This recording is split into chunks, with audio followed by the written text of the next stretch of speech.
Olá, aqui é a Nusa Batemarque e hoje teremos a nossa quinta leitura desse livro maravilhoso que é Exílio, da Christina Baker Klein. Tô adorando esse livro. Eu coloquei esse trem aqui, mas tô tomando chá. Ai, gente, eu preciso mostrar isso pra vocês. Pra quem tiver no vídeo, quem não tiver vídeo, agora estão os vídeos lá no YouTube. Olha a minha... É que tá quente, que tá com chá aqui dentro. Eu tenho que... gente, olha isso. Que minha sogra fez pra mim. Deixa eu virar aqui. Peraí, tá muito quente. Aff. Olha que coisa mais perfeita. Pra quem não estiver assistindo o vídeo, vai lá ver no YouTube a quinta leitura que tá pra ver direitinho. Mas se não, é um bule lindo, maravilhoso, literário, cheio de livros, desenhos de livros e nomes de... Até a tampa, gente. Dá uma olhada na tampa. Com o nome de autores também. E que ela fez também, que eu já resolvi fazer a leitura com o meu chá. Resolvi fazer essa leitura como eu fico quando eu tô sozinha. Tomando chazinho. Só não vou conseguir fazer o que eu sempre faço, que é comer muito também enquanto eu tô lendo. Olha, aqui com a xícara e meu chá aqui dentro, que eu adoro. E agora vamos ver os comentários que vocês deixaram pra mim. Aliás, vou ler só de ontem, gente, que eu achei muito bonitinha a mensagem que deixou. Que foi da terceira leitura. Que a Julinha escreveu: o que mais me impressionou nessa leitura, essa terceira, tá? Hoje é a quinta, mas depois eu vou ler a da quarta. Só um pouquinho. Vou ler primeiro a da terceira, que algumas amigas deixaram depois, eu achei interessante. O que mais, a Julinha Siene, o que mais me impressionou nessa leitura foi como o capitão tratou a Matina. Ele foi tão bom com ela, acho que é como você disse, a gente já se decepcionou tanto nas leituras que até espera o pior. KKKK. Aí a Elisandra Forte, e eu acho que... Eli, não foi você que me indicou esse livro, Exílio? O Exílio, não, só Exílio. Eu acho que foi você, tenho quase certeza, me confirma. Eu acho que você foi a primeira, várias pessoas me indicaram, mas salvo me engano, a primeira pessoa que me indicou foi você. E a Elisandra, gente, ela veio no nosso podcast de uma forma muito curiosa, que ela descobriu. Ela me contou, até compartilhei com vocês. Ela teve que fazer uma cirurgia na vista, nos olhos, e uma leitora ávida ficou desesperada. Ela brincando com, acho que com a Alexa ou com Siri. Não me lembro se foi com a Alexa ou com Siri. Acho que foi com Siri. Pedindo indicações. E Siri indicou o nosso podcast. Olha isso, eu não acreditei. Fiquei me achando, gente. Falei, gente, o Siri tá me indicando. Uau. A Siri tá me indicando. Uau. Aí ela colocou: acabei não conseguindo postar outro comentário na quarta leitura. Risadinhas. Mas é Razel, que tem por volta de 16 anos. Evangelina é mais velha, 21 anos. E é verdade. Preparem-se para muitas surpresas. E ela já leu esse livro. E é verdade, eu voltei aqui. Eu fiquei pesquisando. Falei, cara, será que eu fiz confusão? E sim, eu fiz confusão. Na página 32... Peraí, gente. Na página... Não posso perder aqui. 32, quando ela conversa com a carcereira, né? Com a carcereira, ela fala, pergunta a idade. Vamos ver, ela vai fazer 22 anos. Vai fazer ou tem? Nasceu no mês de agosto, diz aqui. Então, 21. Então, eu fiz uma baita confusão. Realmente ela tem 22 anos. Eu não sei de onde eu tirei os 22. Agora eu vou ler os comentários da quarta leitura. Aí hoje tem um monte. Eu adoro quando tem mensagem. Adoro saber o que vocês estão achando. Aí eu coloquei o que vocês mais gostaram nesse episódio de leitura, né? Aí a Samela, me fala se eu estou falando o seu nome certo, tá? Eu acho que sim. Como é importante ter alguém para partilhar. E esse trio que se formou nesse episódio foi lindo. Tornou o dia a dia nessa viagem mais suportável. Concordo em gênero, número e grau. A Elisa Mendes Fazin. Lemos tantos livros que não tem como não comparar, né? Que eu estou sempre comparando com os outros que a gente leu.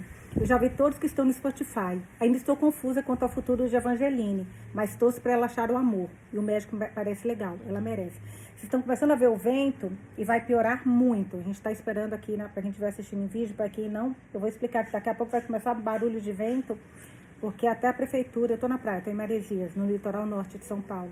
Vim passar a semana aqui. Eita, meu marido falando alto, eu mereço, gente. Espera um pouquinho, me desculpa, mas é um minuto pra eu dar um furto aqui, básico. Vocês verem a pessoa doida que eu sou e eu já vou.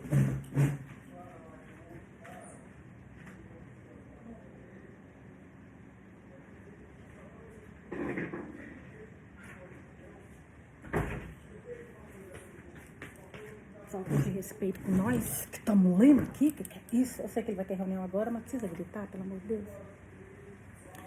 Enfim, adorando... não. A Graziella, adorei a aparição da Razel. É assim que escreve? Então, Razel é H-A-Z-E-L. Acho que o médico vai acabar gostando da nossa Line, adorei esse apelido, que tem 21 ou 14, 21, foi erro meu. Juro que eu achei que ela tivesse 14, não sei de onde. Enfim, adorando essa leitura e ansiosa para saber onde anda a Matina, eu também. E ainda mais que vocês vão ver aqui uma coisa que aquela que me indicou, que a Elisa me indicou, falou sobre isso. A Paulinha, essas mulheres são fortes, acho que essa é a maior lição desse livro. Achei que a Evangeline fosse quebrar quando foi presa. E olha ela aí, firme, com cicatrizes, mas de pé. Muito legal o que a Paulinha escreveu. E a Paulinha, você deixou um comentário muito legal no YouTube, eu já até te respondi lá.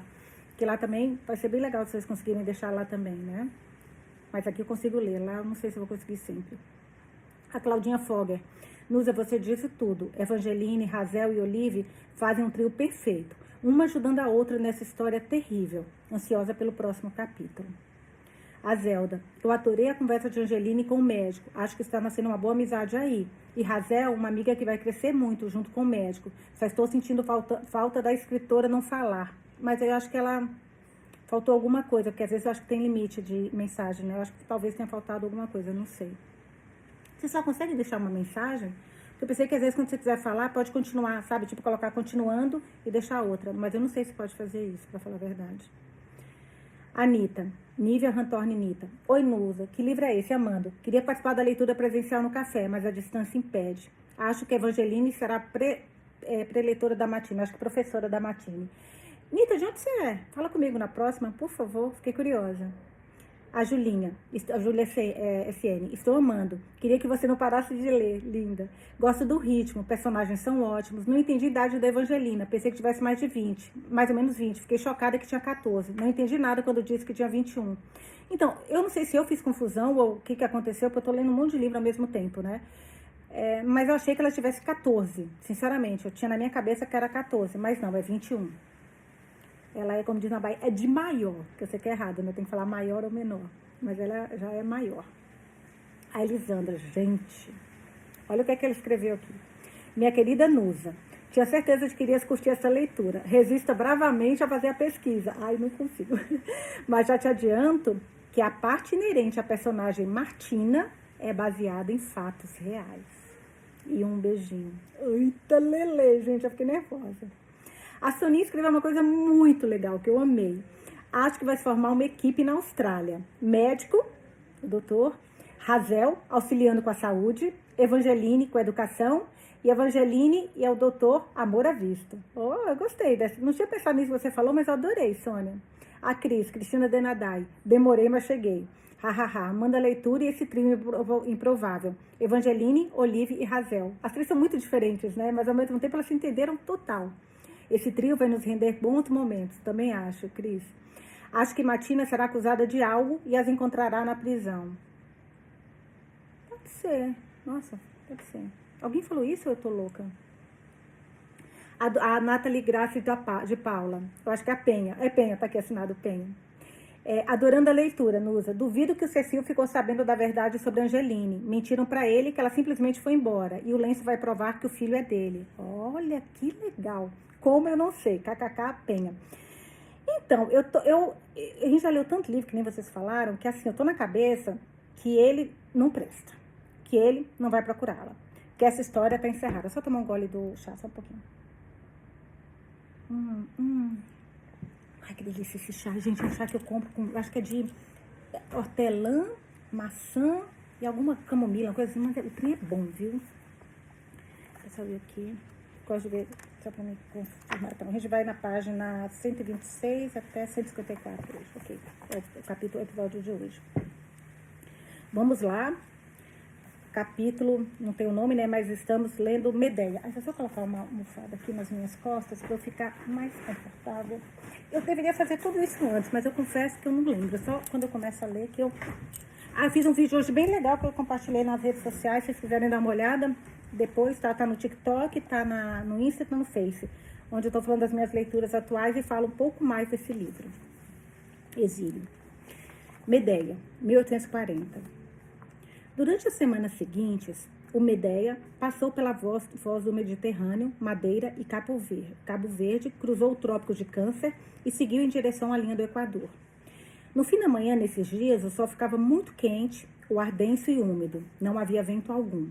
O pequeno progresso que o Medea fazia era graças à mudança de rumo, um trabalho que demandava muito esforço dos marinheiros. A temperatura no convés inferior ficava acima dos 49 graus, a umidade tão alta que parecia que estavam vivendo dentro de uma chaleira. 49 graus? Cara, como você dorme e fica no lugar desse? Estão nos cozinhando vivas, dizia Olive. Uma onda de indisposição tomaram o navio. Mais pessoas caíam doentes. Os pés de algumas mulheres estavam cobertos de feridas pretas purulentas e inchavam até o dobro do tamanho. Gente, que horror! As que sabiam ler carregavam suas bíblias consigo, citando versos do Apocalipse. E o mar entregou os mortos que jaziam nele. E a morte e o Hades entregaram os mortos que neles havia. E o Salmo 93. Mas o Senhor nas alturas é mais poderoso que o ruído das grandes águas e do que as grandes ondas do mar? Desculpa, não tem pergunta. E do que as grandes ondas do mar. É uma afirmação. A opção que as condenadas tinham era de ficar no convés principal e aguentar o sol impiedoso ou sofrer no porão, sem ventilação.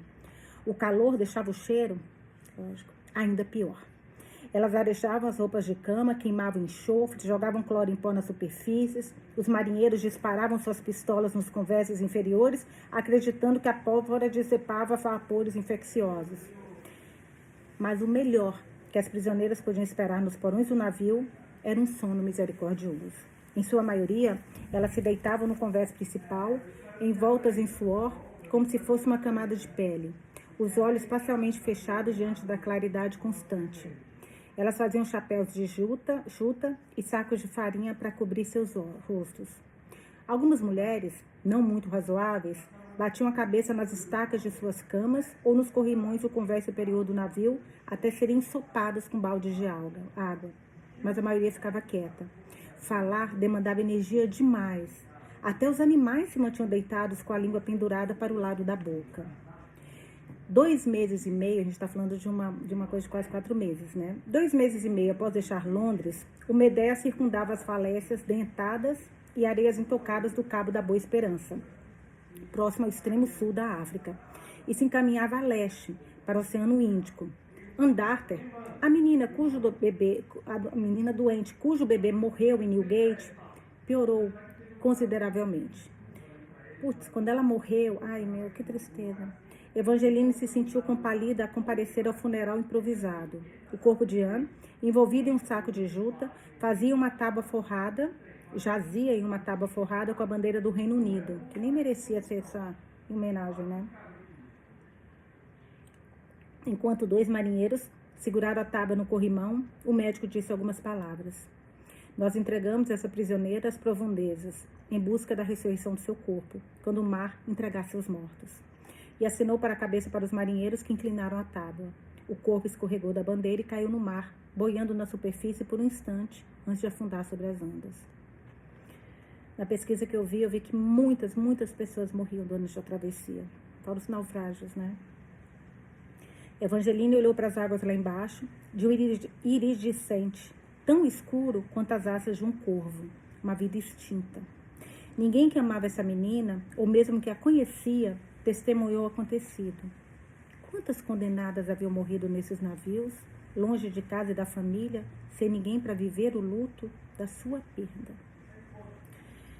Ela viu um tubarão, sua barbatana surgindo e desaparecendo na água, seguindo o rastro do navio.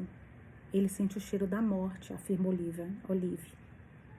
Dia de lavar roupa. Evangeline ainda estava meia nau quando o sol se pôs no horizonte. Com toda a doença e desinteria, a tarefa de esfregar e enxaguar as roupas e lençóis estava levando muito mais tempo do que o normal. E ela terminou seus afazeres, torceu o lençol de algodão molhado, esticá-lo na corda e prendeu com pregadores de madeira no crepúsculo acinzentado. A lua pálida pairando lá em cima. Suas costas doíam, seus pés estavam feridos. Já no 3º trimestre agora, ela estava grande e lenta. De repente, ela percebeu um barulho estranho, um grito. Levantou-se alerta, esforçando-se para ouvir. A vela mestra sacudia estrondosa acima de sua cabeça. A água respingava na proa. E então... Puta que pariu. Gente, eu desisti de Paratingá. Vocês falaram que tá tudo bem, eu desisti. E quando eu vejo, olha lá, nem tava pensando agora e saiu. Putz, gente. Então a voz de uma mulher. Para, sai de cima de mim. Razel. Ela tinha certeza. Ele deve ser aquele filho do Buck, gente. Alguém tinha que matar esse homem. Evangeline jogou a roupa lavada no varal, secou as mãos na saia e olhou ao redor. Não havia ninguém por perto. E novamente outro grito. Ela se apressou o mais rápido que conseguiu na direção de estibordo, de onde o som parecia emanar, e foi bloqueada por uma pilha de caixas. Voltou, deu a volta pelo bombordo, segurando o corrimão, e viu duas silhuetas mais adiante, na escuridão granulada. Ao se aproximar, Evangeline se deu conta, horrorizada, de que via Razel, curvada de um jeito esquisito por cima de um barril, seu vestido aberto até a cintura. E circundando suas coxas, sua cabeça virada para o lado, e um homem atrás dela. Ela demorou um instante para perceber que a mão do homem segurava o colar vermelho ao redor do pescoço de Razel e o puxava com força. O colar vermelho, acho que é a placa, né?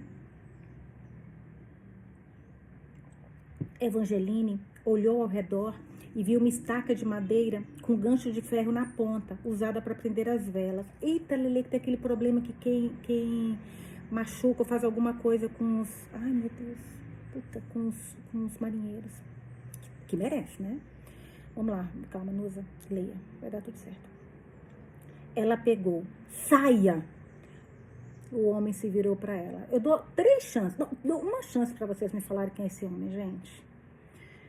O filho Master era Buck. Não seja burra, rugiu ele. Você não está em condições. Ela ergueu a estaca acima da cabeça. Buck soltou Razel, que escorregou para o chão, engasgada. Gente, o cara estava enforcando a menina. Conforme ele foi para cima de Evangeline, ela viu o reflexo da lâmina de uma faca, o cabo iridescente, a faca de Razel. Ele deve tê-la arrancado dela. Evangeline se moveu na direção dele, cega de raiva, balançando a estaca. Com a mão livre, Buck tentou pegá-la, fracassando várias vezes, antes de conseguir segurar a ponta e puxá-la, derrubando Evangeline no chão. Enquanto ele vinha em sua direção, ela viu Razel, atrás dele, empurrar o barril de lado e rolá-lo para frente com as 2 mãos. O barril... Ai, gente, uma ajudando a outra. Ai, puta, como eu amo isso. O barril o atingiu atrás dos joelhos. Ele perdeu o equilíbrio. Parece que a gente está lá, né? A faca voou da sua mão e caiu do outro lado do convés. Sem pensar, Evangelina alcançou segurando firme o cabo. Buck se apressou para se levantar. Segurando a faca na sua frente, Evangeline se virou para encará-lo. Me dá isso. Ele correu na direção dela e ela ergueu a faca na direção dele sem olhar, rasgando o punho e o antebraço dele quando Buck tentou alcançá-la. Puta! Xingou ele, curvado sobre o braço, sangrando. Sangue chorrava do machucado. Buck cambaleou como um animal ferido, xingando e resmungando, tentando estancar o fluxo. Vá, gritou Evangeline para Razel, que estava atrás dela. Busque ajuda. Razel ajeitou o vestido e desapareceu pela proa. Buck caiu de joelhos. Sua camisa branca estava ensopada de sangue. Gente, eu estou pensando só nas consequências, porque a gente sabe que as mulheres, de forma geral, ainda mais prisioneiras, meu Deus do céu, está tudo contra elas, mesmo quando elas têm razão. Quando Evangeline ficou sobre ele, segurando a faca, precisou de cada milímetro de autocontrole para se impedir de atacá-lo novamente. Ela tremia de raiva e de adrenalina. Não estava só furiosa com Buck, estava exausta de todos os marinheiros, guardas que tratavam as condenadas pior do que animais. Os assobios grosseiros, a palpação vulgar, a brutalidade casual, a suposição arrogante dos privilégios. Ela estava no limite. Estava também, ela percebeu, irada com Cecil. Ele tinha apenas brincado com ela, usando-a para seus fins egoístas. A satisfação dele em ver o rubi da sua avó no dedo dela não fora nada além de um prazer egóico, uma ocasião para admirar seus 2 adornos brilhantes, ela e o anel. Buck estava gemendo agora, pressionando sua mão contra o ferimento. Eu acho que o médico vai ajudá-la, gente. Será que o médico vai ajudá-la? Alguém? Vamos rezar? Porque dedinhos cruzados para tudo dar certo. Ela assistiu com desinteresse enquanto ele segurava o braço como um garotinho. Naquele momento, ouviu o som de passos. O médico virava a esquina. O médico, amém, o médico, não me desaponte. Tem muitos homens nos desapontando nos últimos livros, doutor. Segura a onda, faça valer, dá um orgulho para sua raça. Mostra pra gente que vocês homens podem ser maravilhosos. Por favor, vamos lá. O médico virava a esquina seguido por 2 tripulantes com mosquetes. Eles pararam boquiabertos diante da visão dessa mulher no final da gravidez, segurando uma faca ao lado de um marinheiro ensopado de sangue em um convés ensanguentado. Vou ficar com isso, senhorita Stokes, disse o Dr. Dunnes, estendendo a mão. Evangelina entregou a faca e ele a passou para um dos marinheiros. Tire a camisa e rasgue-a em tiras, ordenou ele para o outro homem, que rapidamente obedeceu. Eles assistiram em silêncio enquanto o médico se ajoelhava na frente de Buck e fazia um torniquete para amarrar o ferimento. Quando terminou, ele se inclinou para trás, apoiado nos calcanhares, e virou para os tripulantes. Tem alguém na detenção? No momento, não. Algêmeo! Algêmeo! E coloque O, não coloque A, coloque O lá dentro. Ai, gente, eu amo esse médico. Vamos à ponte, continue nesse caminho, você tá indo bem, hein? Tá indo bem, muda não. Buck, segurando seu braço amarrado, protestou. Foi ela que me esfaqueou, revidando um ataque, suponho. Buck deu de ombros. Tenha dó, oficial, só um pouco de diversão inofensiva. Nem um pouco inofensiva. Olhe para você, disse o Dr. Dunne. Estou surpresa de você não estar morta, falou Olivia, colocando Razel na cama uma hora depois. Eu estaria se não fosse por ela. Razel assinou a cabeça para Evangeline, apoiado no cotovelo em sua cama. Olivia envolveu no lençol. Há pouco tempo, esse tipo de coisas era simplesmente normal e ninguém dava ouvidos.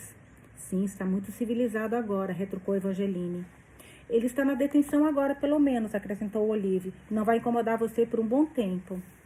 Mesmo dias depois, era difícil negar a evidência do ataque de Buck. A menina magricela mancando enquanto fazia suas tarefas, com um machucado novo e profundo no pescoço, um olho vermelho inchado, o lábio aberto, como uma salsicha. O marinheiro se pronunciou para reivindicar a faca com cabo de madrepérola, que, segundo ele, tinha sumido fazia semanas. Buck a tinha ameaçado com ela, contou Razel ao Dr. Dunne. Ela simplesmente a tomara dele. O capitão condenou Buck a 20 chibatadas e 21 dias na detenção. Que coisa linda! E talvez, quem sabe, mexa com os outros, né, gente? Algumas das condenadas ficaram no convés com os marinheiros assistindo a punição. Quando foi trazido da detenção, Buck olhou nos olhos de Evangeline e a encarou, até que ela desviasse o olhar. Putz. Ai, que medo do que esse homem vai fazer quando for solto. Depois que ele foi amarrado ao mastro, ela saiu pelo meio da multidão e foi para o outro lado do navio, tentando ignorar o som do chicote e os gemidos angustiantes de Buck. Logo, ela daria à luz a esse bebê. O navio chegaria à terra. Ela cumpriria seu tempo na prisão e depois talvez conseguisse deixar tudo para trás. Ela não estaria velha demais. Tinha algumas habilidades, sabia costurar e ler, carregava consigo uma grande memória de poesia, um depósito dos sermões do seu pai, sabia traduzir latim e lembrava em um instante os mitos gregos que havia estudado quando criança. Isso devia contar para alguma coisa.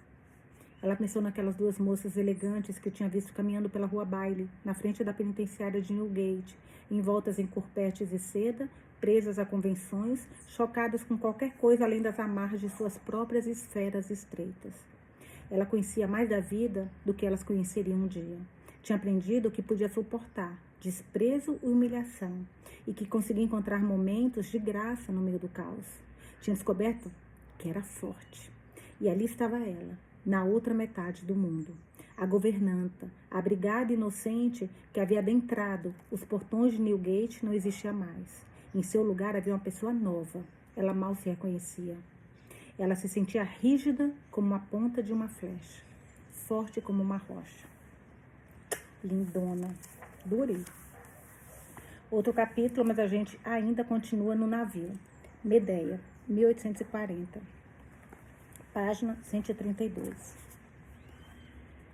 Nas profundezas do Oceano Índico, bem distante da terra firme, Evangeline viu criaturas sobre as quais havia somente lido em lendas, golfinhos e toninhas saltando ao redor da proa, baleias bicudas mergulhando nas ondas ao longe. Uma tarde, ela reparou que a água estava ondulando com dezenas de seres estranhos e translúcidos. Alguns lembravam metade de limões, outros sombrinhas que ficavam luminosas quando a luz sumia do céu. Era como se o navio... Nossa, será que é o... Ai, meu Deus, tinha até foi minha primeira tatuagem. Cavalo do mar, é isso? Era como se o navio estivesse deslizando sobre fogo derretido. Ah, não! São conhecidas como água-vivas. Lembrei por causa das sombrinhas, tipo aquele formato. Águas vivas. Evangeline virou a cabeça. O Dr. Dani estava parado ao lado dela, vestindo calça escura e camisa branca com colarinho aberto. Águas vivas? Ela riu. Que surpresa vê-lo sem uniforme. Ele olhou para baixo para a própria roupa. Eu estava operando, uma perna gangrenada. Céus, teve que amputar? Infelizmente. Ele esperou tempo demais, como esses marinheiros costumam fazer. Acham que são invencíveis. Vendo a linha do horizonte tremer com calor, ela perguntou: como está o Sr. Buck? Bastante infeliz, como você pode imaginar. Foi corajoso o que você fez, senhorita Stokes. Ou estúpido, como a coragem costuma ser. Ela olhou dentro dos olhos esverdeados dele, adornados por cílios escuros. Uma voz de trás deles disse: com licença, senhor. O Dr. Dani se virou rapidamente. Sim, marinheiro. Uma condenada está em trabalho de parto e parece estar tendo dificuldades. O senhor poderia vir? Era Olive. Horas mais tarde, muito depois das prisioneiras terem sido trancadas no porão para dormir, Evangeline ainda ouvia os gritos dela. Na manhã seguinte, depois do café da manhã, ela e Hazel andavam pelo convés.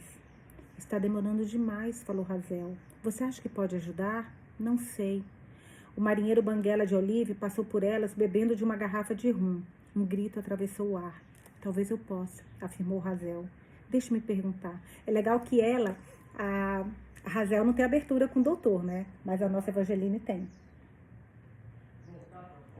Deixe-me perguntar. Evangeline se apressou até a escada e desceu ao convés inferior. O marinheiro do lado de fora da sala do médico se moveu para bloquear a porta. Preciso ver o Dr. Dani, disse ela. Você é uma prisioneira. Evangeline Stokes, número 171. Pode dizer a ele que eu estou aqui? O marinheiro balançou a cabeça. Nenhuma prisioneira pode entrar. É urgente. O marinheiro olhou de cima a baixo. Você está prestes a... Ele gesticulou para a barriga dela. Não, respondeu ela impaciente. Só, por favor, diga a ele que sou eu. Ele sacudiu a cabeça. Ele está ocupado, não percebeu? Claro que percebi. Tenho alguém que pode ajudá-lo. Tenho certeza que o doutor tem tudo sob controle. Meu filho, pelo amor de Deus, cala a boca. Quem está perguntando sua opinião, filha da mãe? Mas pare de desperdiçar meu tempo. Ele agitou os dedos, mandando embora. Você vai vê-lo em breve. Meu Deus. O dia se tornou... Gente, a gente não pode perder uma do trio, né? O dia se tornou infinitivamente quente. O vapor subia do convés recém-lavado como se fosse uma chapa incandescente. Hazel abriu a Bíblia, sussurrou algumas linhas, fechou. Evangeline ficou costurando o cobertor do seu bebê, tentando se concentrar nos pontos. Oh, meu Deus. Os gritos de Olive diminuíram, então cessaram. Evangeline olhou para Hazel. Ela tinha uma expressão triste no rosto, estava entrelaçando os dedos. As duas não falaram... Gente, eu vou ficar muito brava. Nossa, não me brava não, muito triste, meu Deus. As duas não falaram nada, não havia nada a dizer. O sol escorregou do céu, seu reflexo se espalhando na água antes de ser engolido, como líquido em uma superfície porosa. Quando as condenadas foram conduzidas ao convés inferior, Hazel e Evangeline se esconderam na popa, atrás da gaiola das galinhas. O marinheiro passou e, ao vê-las na sombra, voltou para olhar de novo. Ei, vocês duas, as portas estão sendo trancadas. Nós estamos esperando um médico. Evangeline segurou a barriga. Eu estou parindo. Ele sabe que vocês estão aqui? Você poderia avisar a ele? O marinheiro olhou. Ela aprende rápido, né? Evangeline. O marinheiro olhou para elas por um instante, claramente sem saber o que fazer. Ele apontou para Razel. Ela não precisa ficar. Ela é... Será que isso ajudaria ou prejudicaria? Parteira. Ah, minha tia é parteira. É mesmo? Evangeline piscou de um jeito teatral. Ai, você poderia, por favor... Ao ver ele não atravessar o convés e desaparecer pela escada, Razel sussurrou. Muito bom. Queria ter pensado nisso antes. Alguns minutos depois, o marinheiro voltou, seguido pelo doutor Dani, assustadoramente pálido. Evangeline deu um passo à frente. Olivia está... Ela está descansando. E o bebê? Perguntou Razel atrás dela. Nath morto. Fiz tudo o que pude. O cordão ao redor do pescoço, falou Razel. Ele assentiu. Correu a mão pelos botões do jaleco, encontrou o último desabotoado e o fechou. Foi-me dito que uma prisioneira estava em trabalho de parto. É mentira? Evangeline encolheu seco. Acho que foi um alarme falso. Ele olhou para ela sério. Virando-se para o marinheiro, ordenou. Para o porão, com as duas. Olivia apareceu, no convés principal na tarde seguinte. Seu rosto pálido feito papel com olheiras enormes. Evangeline levou um chá para ela com açúcar furtado. Razel esfarelou flores secas de camomila e as misturou ao chá. Para acalmar os seus nervos, disse ela. Olivia tinha dado à luz um menino, com um chumaço de cabelo escuro e unhas peroladas. Ela viu o filho somente por um momento, antes de se envolver em uma toalha e levado embora. Elas não perguntaram o que havia sido feito com ele. Elas sabiam. Apertando os seios, Olivia falou. Senhor, como eles doem. Leite, né? Dói muito. É só o seu corpo fazendo o que deveria fazer. Posso lhe dar alguma coisa? Retrucou Razel. Ela sacudiu a cabeça. Não, eu quero sentir. Por que, Olivia? Perguntou Evangeline. Ela suspirou. Eu não queria aquela criança. Muitas vezes desejei me livrar dela. Mas aí ele era perfeito. Um garotinho perfeito. Lágrimas brilharam em seus olhos. É castigo de Deus. Nada de Deus. É só o jeito que as coisas são. Às vezes, afirmou Razel. Evangeline concordou. Por um tempo, as três ficaram quietas. E então ela disse.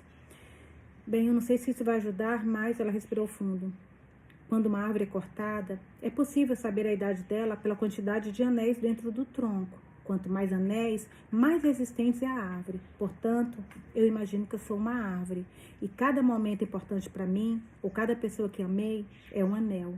Ela colocou a mão aberta sobre o peito. Todos eles aqui, tornando-me forte. Olivia e Razel trocaram olhares duvidosos. Sei que parece bobo, mas o que estou tentando dizer, Olivia, é que acho que seu filho ainda está com você e sempre estará. Talvez. Olivia sacudiu a cabeça e conseguiu dar um pequeno sorriso. Nunca pensei em mim mesmo como uma árvore, Line, mas não me surpreenda que você pense assim.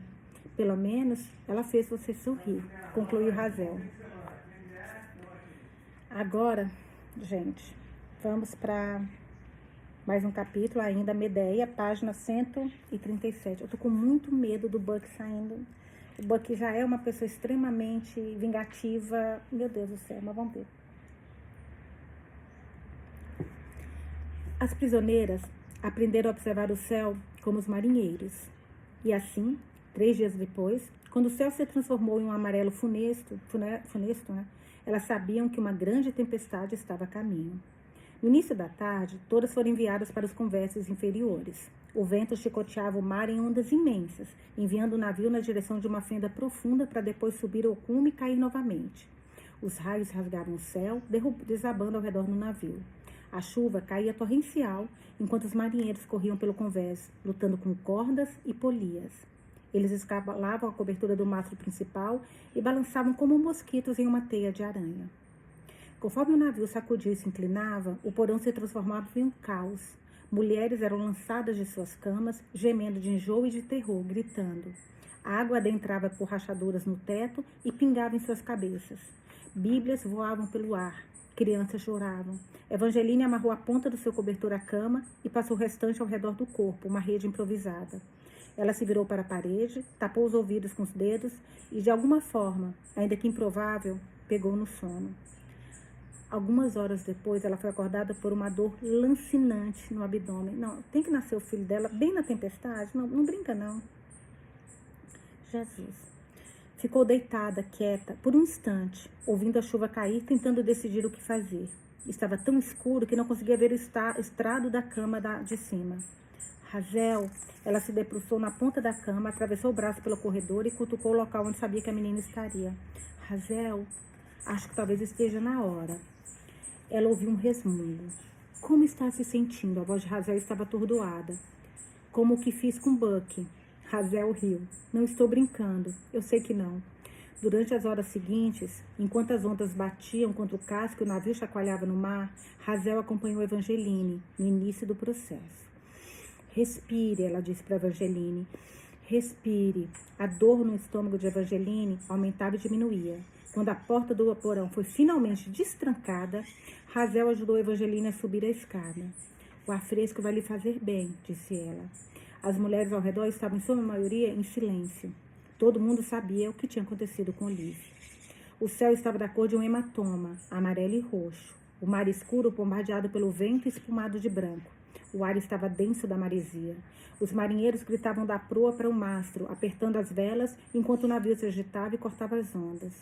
Razel e Evangeline caminharam pelo convés, parando quando a dor aparecia ou uma nuvem despejava a chuva.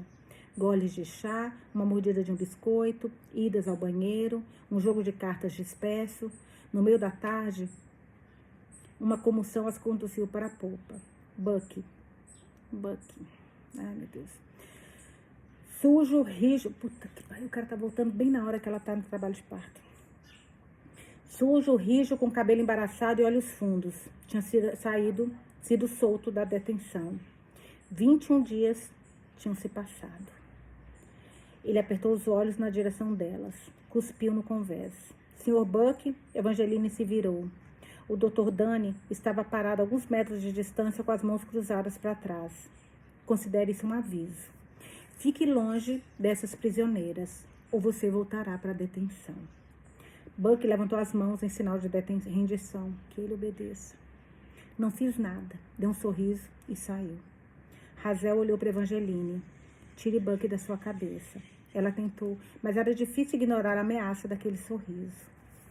O tempo passava devagar. A dor se tornou mais intensa, uma cólica ardente. Evangeline mal conseguia ficar em pé. Acho que ela está pronta, disse Razel ao médico. Ele assentiu. Leve-a lá para baixo. Razel guiou Evangeline pela escada que dava no convés inferior. Atrás de um biombo na sala do médico cirurgião, ela ajudou Evangeline a vestir um avental de algodão. Ao terminar, Razel ficou de pé no canto da sala sem fazer nenhum movimento em direção à saída. O médico não disse uma palavra. Yes! Vai respeitar a nossa... Eu acho que perder o filho da Olivia deve ter mexido também com o médico, gente. E ela na hora já acertou o que foi, né? Vamos lá. Evangeline estava delirando, ensopada de suor. O Dr. Dani começou pedindo para Razel ajudar com pequenas coisas. Olha, bem que a Sônia falou, vai que eles vão trabalhar juntas. Sônia é nossa amiga, né, que deixou a mensagem. Passe uma toalha molhada, enxugue a testa dela. Ela trouxe para ele uma bacia com água e uma barra de sabonete de lixívia. E depois que o doutor lavou as mãos, entregou a ele uma toalha para secá-las. Quando percebeu Evangeline puxando o cordão vermelho ao redor do pescoço, Razel o retirou e colocou em uma prateleira. Depois de 2 horas, ficou claro que o trabalho de parto estava paralisado.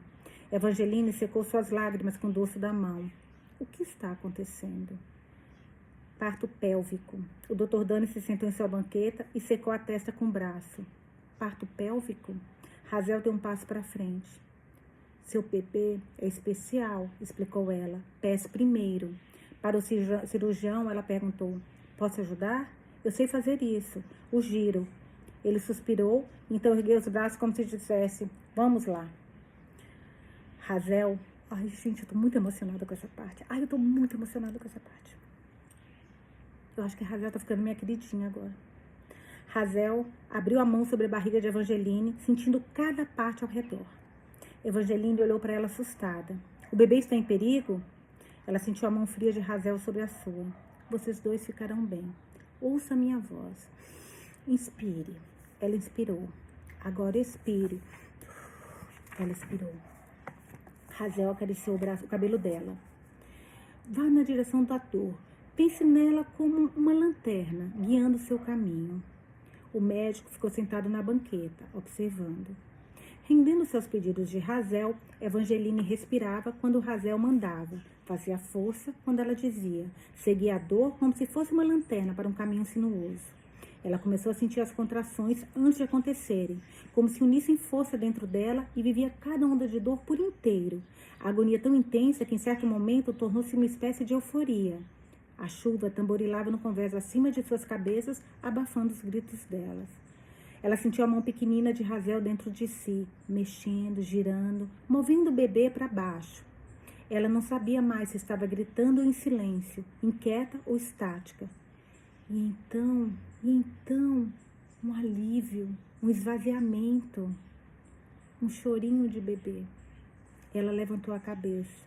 O tempo parou e expandiu-se, seus sentidos voltaram.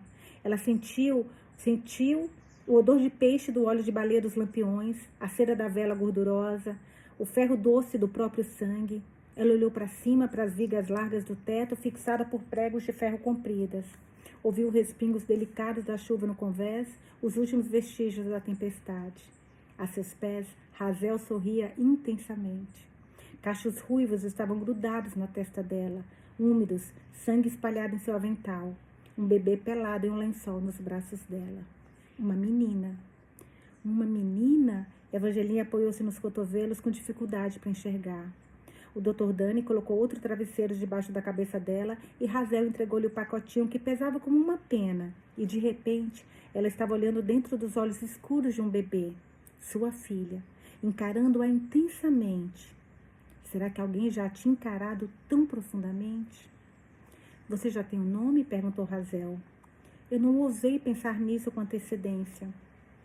Ao segurar a criança nos braços, Evangeline sentiu o cheiro azedinho do seu cabelo. Acariciou as pequenas orelhas do tamanho de conchas e os dedinhos como anêmonas do mar. Será que aquele nariz era do pai? Razel fez um movimento para ela abrir o avental. Conduziu o bebê ao seio de Evangeline, encostou no lábio superior da pequena, estimulando a abrir sua boca miúda. Quando o bebê pegou o peito, Evangeline sentiu como se uma corda tivesse sido puxada do bico do seu peito até suas entranhas. Quanto mais ela sugar, mais rápido você vai melhorar, falou Razel. Conforme Evangeline segurava a cabecinha de sua bebê, seus dedos encontraram um local maleável no meio. Ela olhou para o médico surpresa. Ele sorriu. É para que o cérebro dela possa crescer. Não se preocupe, vai fechar. Então o cérebro pode crescer? Como eu nunca soube disso, divagou ela. E pensou em todas as coisas que ela não sabia. Era início da noite na sala do médico. O bebê estava envolvido em um lençol, encaixado na curva dos braços de Evangeline. O médico estava na enfermaria atendendo um marinheiro com gripe. Razel sentada em uma cadeira com o exemplar de A Tempestade, lendo as palavras em silêncio. Evangeline apontou para o livro. Onde você está? Mas abjuro neste momento da magia nefasta uma vez. Sua voz silenciou. Conjurado, J.I., como em Jujuba. Razel assentiu. Conjurado, mais um pouco de música celeste, o que ora faço, para que no sentido lhes atue. É tão bonitinho uma pessoa lendo, né? Tal é o poder do encantamento aéreo. É muito difícil, afirmou Razel. A falar me ensinastes em verdade. Minha vantagem nisso é ter ficado sabendo como amaldiçoar. Evangeline sorriu. Muito bom. Razel fechou o livro. Como está se sentindo? Dolorida e com muito calor. A sala está fervendo. Está sempre quente ultimamente, mesmo depois da chuva. Evangeline recostou no travesseiro. Girou a cabeça de um lado para o outro. Preciso de ar. Ela olhou para baixo para o bebê dormindo, antes que ela acorde. Você quer subir a escada agora? Razel franziu a testa. O convés vai estar escorregadio. Está escuro. Só um minuto. Razel largou o livro. Vou com você então. Não, fique com ela, por favor. Mas você acabou? Eu tomarei cuidado, prometo. Não quero que ela fique sozinha. Ai, gente, meu coração já para. Quando faz coisa diferente, eu já fico nervosa. Não vou ler embaixo, para não ficar nervosa. Evangeline pendurou as pernas na ponta da cama e Razel a ajudou a se levantar. De repente, ela ficou tonta e se segurou na cama. Razel olhou para ela. Isso não é uma boa ideia. Razel, por favor. Vosso hálito deve inflar minhas feias pelo mar. Caso contrário, meu plano de agradar será vezano. Razel virou os olhos. As duas ficam falando trechos, né, dos livros. Entupis-me os ouvidos com palavras que de todos me são insuportáveis. Ah, exclamou Evangeline batendo palmas. Você é minha melhor aluna. Bem, você é minha melhor professora. Minha única professora, verdade seja dita. Ela deu um sorriso travesso. Evangeline sorriu de volta. Cuide da minha filha enquanto eu não estiver, pode ser?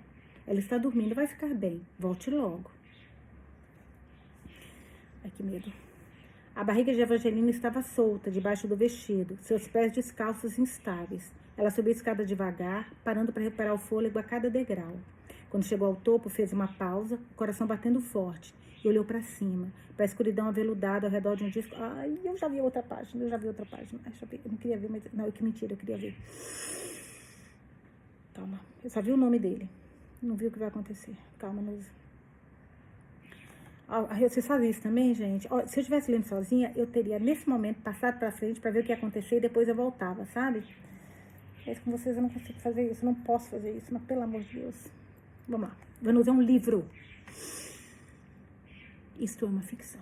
Embora o céu estivesse limpo, o ar ainda tinha cheiro de chuva. Ela respirou fundo e atravessou o convés molhado até o corrimão. Uma água suja passava por baixo do navio, brilhando à luz da lua.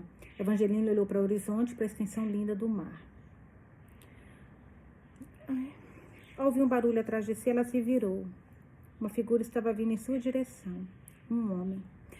A luz baixa... Meu coração está tão acelerado, vocês não têm noção. À luz baixa, ela podia ver seu cabelo loiro e seus braços nus. O ângulo reto do seu queixo. Então ele estava em cima dela, com as mãos em seus ombros. Buck. Não, disse ela, o que você... Ele a empurrou contra o corrimão. Você vai pagar. Ela sentiu o cheiro dele, álcool e suor. Sentiu a respiração dele em seu pescoço. Ele bateu o corpo dela novamente contra o corrimão com tanta força que os parafusos de aço marcaram suas costas. E ela sentiu as pernas cederem, seus pés escorregando. Então ele a levantando cada vez mais alto, até a altura do corrimão, os músculos salientes do braço dele tensionados ao redor das costas dela. Não, não, o que você está? Pare, gritou uma mulher. Era Razel. Pare! Por um instante, Evangeline pairou na madeira do corrimão. Então Buck a soltou, e o mundo inteiro se inclinou. Ela gritou quando caiu de costas na escuridão. Sua bebê estava toda enroladinha na sala do médico, e ela estava ali caindo pelos ares. Sua mente se recusava a acreditar. Isso não podia estar acontecendo, não fazia nenhum sentido. A água atingiu primeiro seu ombro, um tapa brusco, um choque de dor. Ai. Ele conseguiu jogá-la, então, é isso? Por um instante, Evangeline pairou na madeira do corrimão. Então, Buck a soltou. O mundo inteiro se inclinou. Ela gritou quando caiu de costas na escuridão. E ela estava ali caindo pelos ares. Meu, cara, jogou ela no mar, gente. A água atingiu primeiro seu ombro. Um tapa brusco, um choque de dor. Instintivamente, ela mexeu as pernas. Embora estivessem enroladas no vestido, ela não soubesse o que estava fazendo. Eu não sei nadar, ela pensou. Eu não sei boiar. Sua filha estava no leito onde havia nascido, sozinha.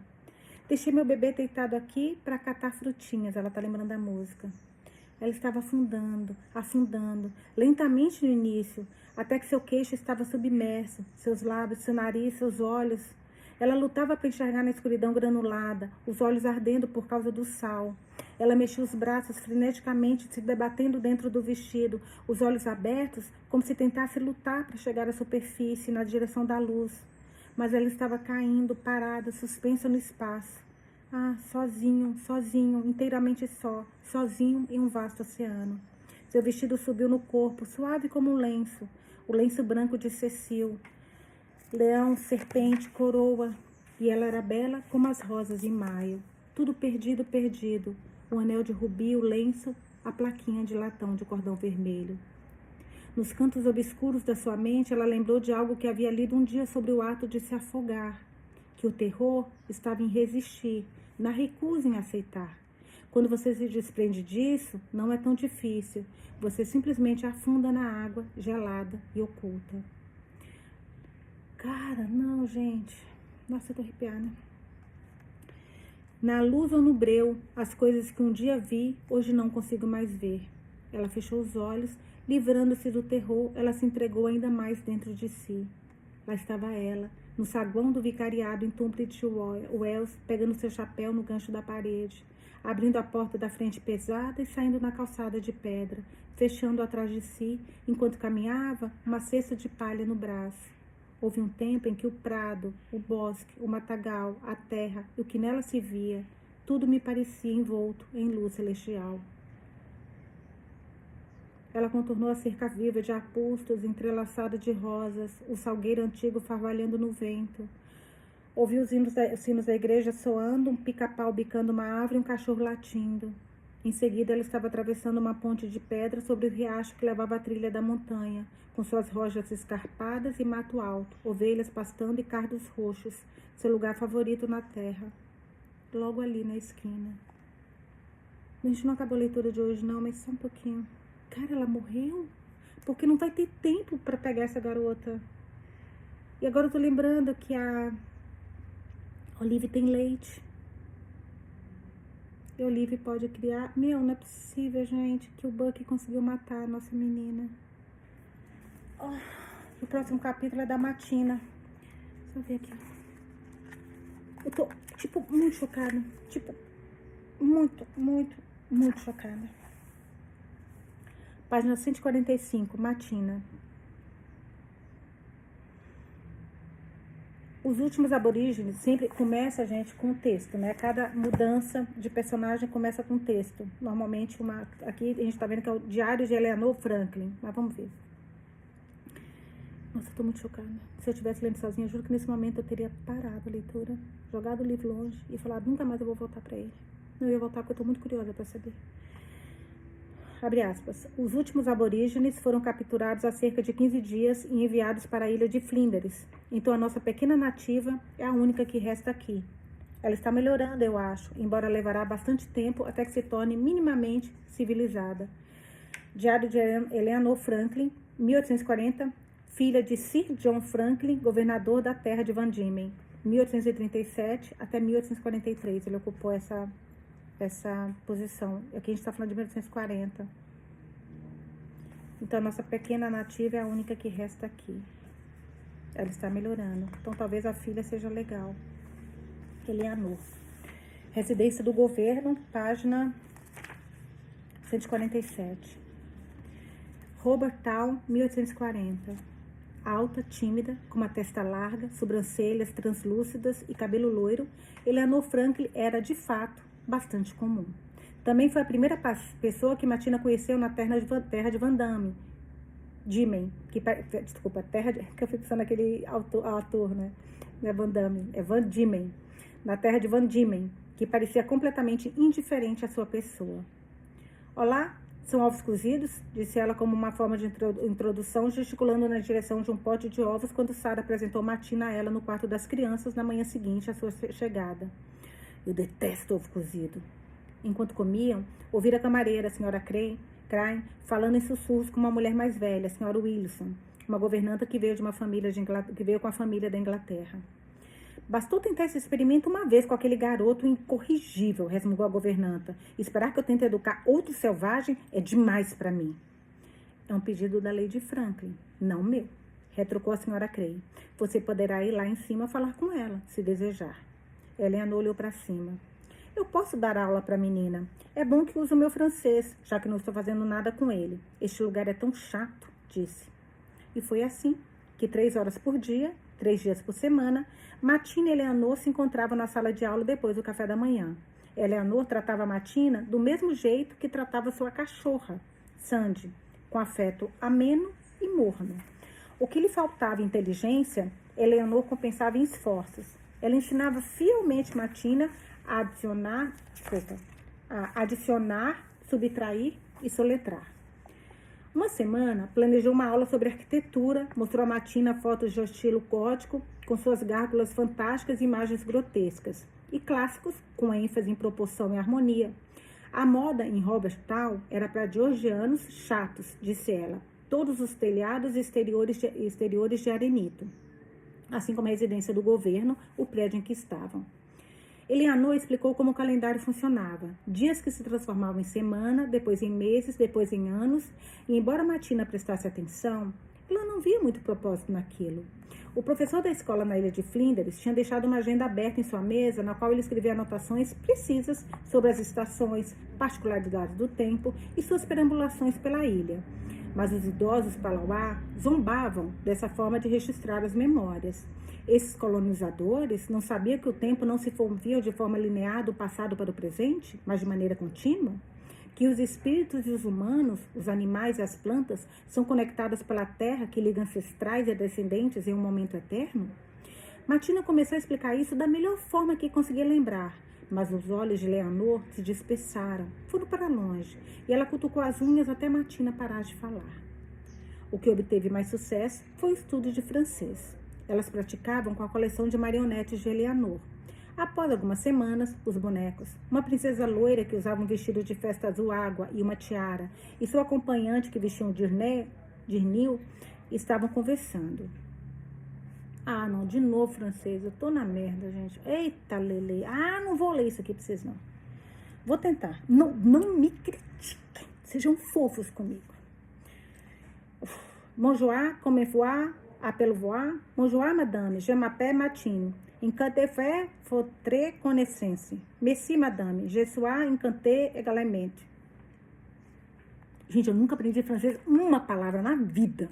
E tudo quanto é livro que a gente pega foi em francês. Parece palhaçada isso daqui. Mas vamos lá.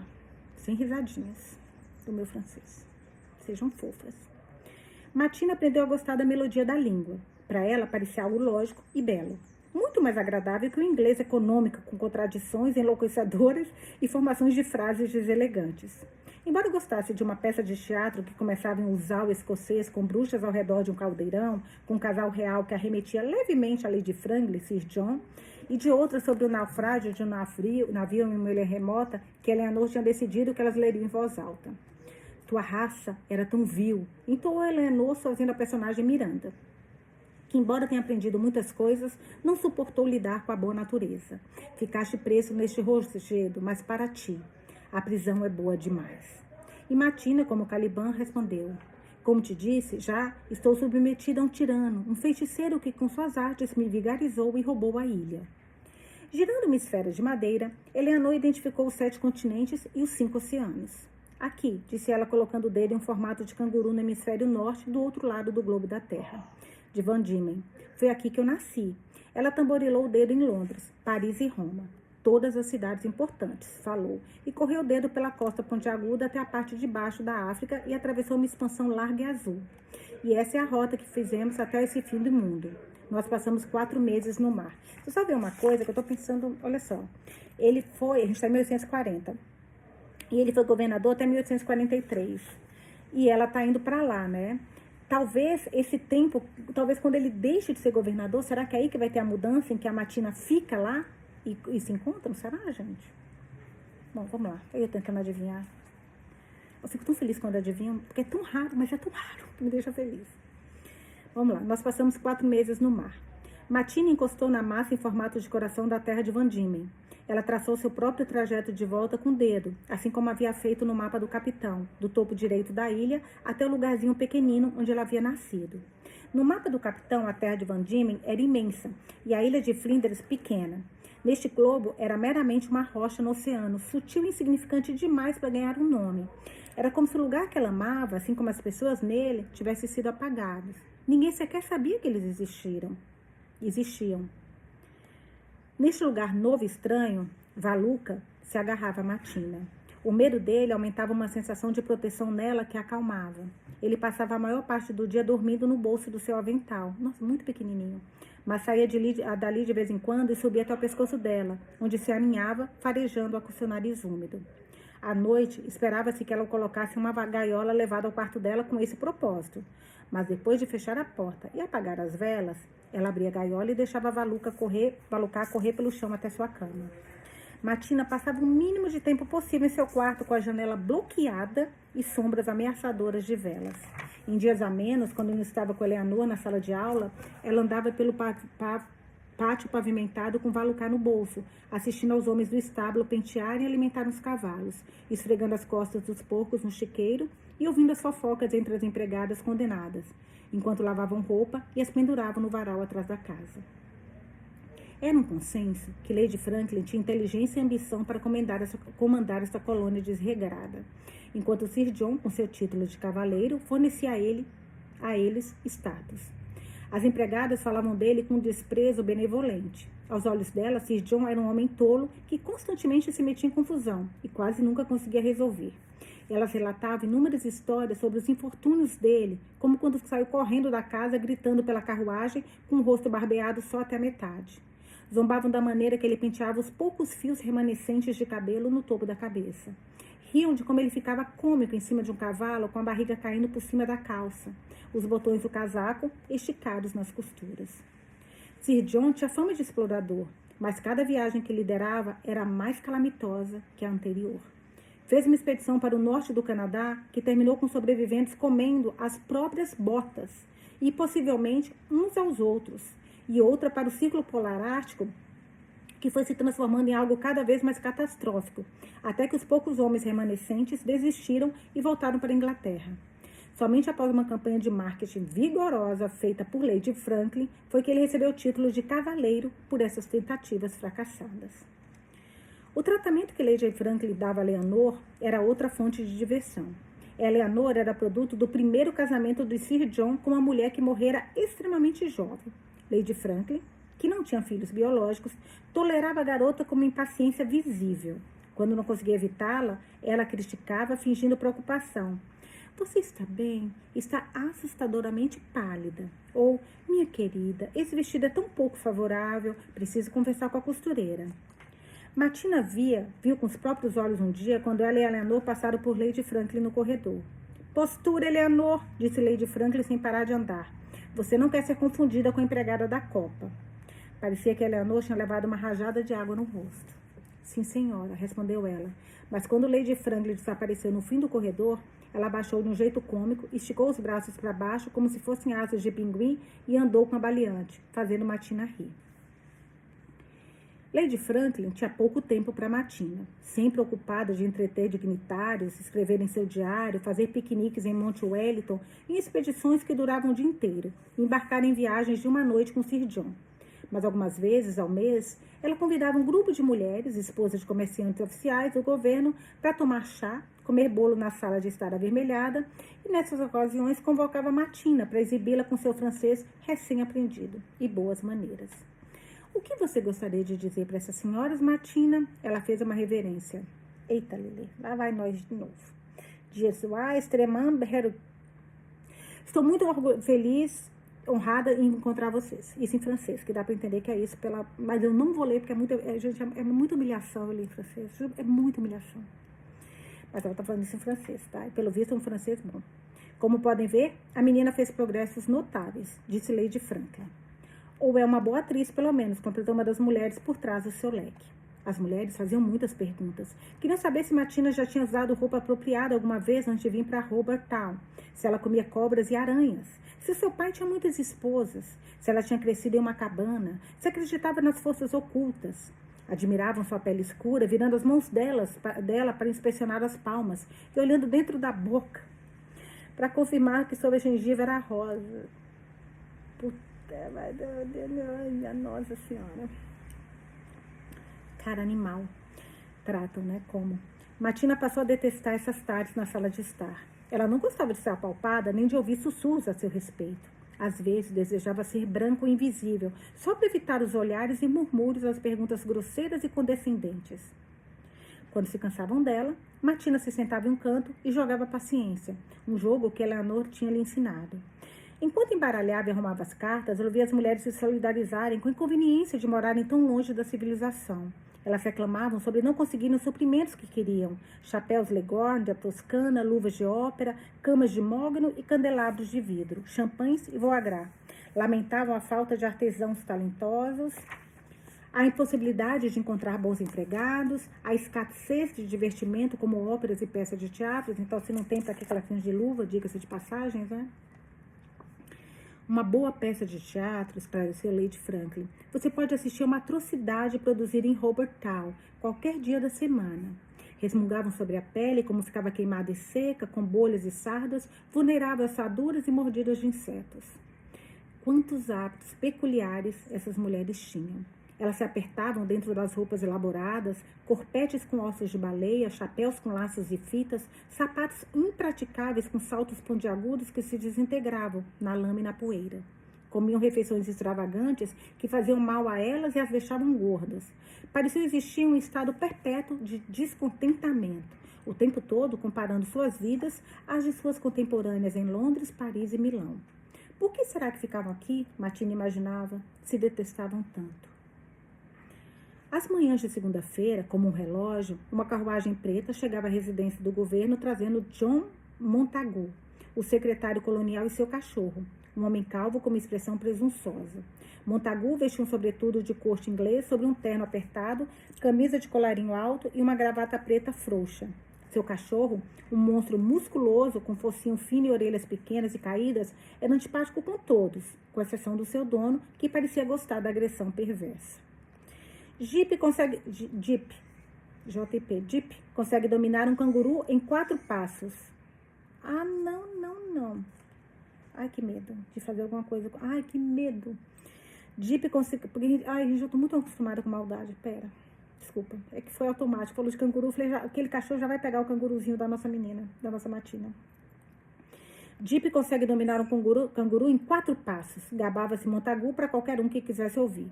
Havia rumores de que ele levava o cachorro à residência do governo para impressionar ou possivelmente intimidar Sir John, com quem tinha uma rivalidade latente. Durante a hora em que os dois se encontravam toda semana, o cachorro passeava no pátio. Em uma segunda-feira, uma empregada condenada, olha só, trabalhando lá, que pendurava roupa no varal, foi atacada pelo cão. Ele mordeu sua saia e arrastou-a para o chão, quebrando o braço da moça. É uma pena, disse Montagu quando soube do acontecido. Mas eu avisei as meretrizes da prisão para ficarem longe da vista do Jip. Vocês também ficam chocados? Juro. E assim, gente, você sabe que isso aconteceu. Ok, não é isso, não é esse cachorro, não o Jip, mas isso era algo fácil de acontecer. Na ilha de Flinders, Matina muitas vezes ia dormir com fome. Os Palauá estavam acostumados a caçar e plantar da costa as montanhas da terra de Van Diemen, mas a ilha menor era praticamente inóspita e os missionários não dividiam a comida deles. Aqui havia abundância para comer, embora a maior parte tivesse um gosto esquisito para ela.